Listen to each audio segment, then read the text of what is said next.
Hey, what's going on? You know who it is. You know what it is. All right, you guys, peep game. All right, so it looked like Foot Locker's on the verge of being bought out by Dick's Sporting Goods Incorporation. The deal is worth $2 billion and some change. I gotta admit, I didn't even know Dick's had that kind of bread, but nevertheless, it appears they're gonna acquire Foot Locker. They're on the verge of completing the deal, which is around, once again, as I said, $2 billion and some change.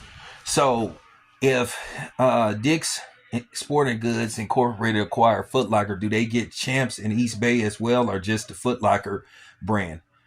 I wonder what they're gonna call it. Would it be called Mini Dicks or Little Dicks or whatever? Listen, don't. I'm not saying no catchphrase, pause, and all that dumb shit. I'm not saying that. Everybody know what I'm talking about, so let's not be stupid.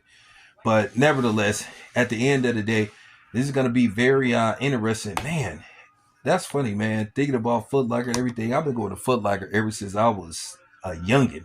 I remember every once in a while going to the Eastmont Mall when it was relevant.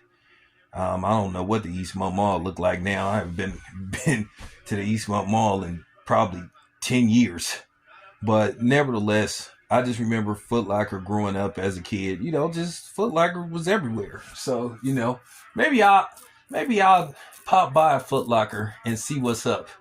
But I find this very interesting that, Dick's Sporting Good is trying to expand their brand. So who knows what this is going to lead to.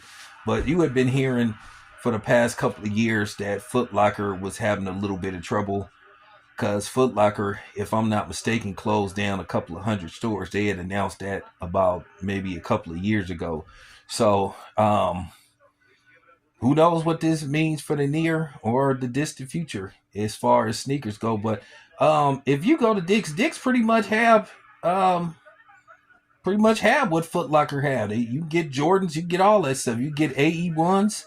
They pretty much got top of the line stuff as far as sneakers go. But the problem is they have limited amounts, or they get their shipments late. So let's just say the Jordan Flu games, if they come out like release date, Dick's Sporting Goods won't get there sometimes till like 2 weeks later, and then they'll send an email out, and then basically you have to scoop them up before everybody buys them up. So that's how they're known to operate. Sometimes they don't get everything exactly on release day, which to a certain degree that's good, if you keep track of that kind of stuff. So once again, we'll see what happens with this. Anyway, this your boy Town Biz, and I'm out.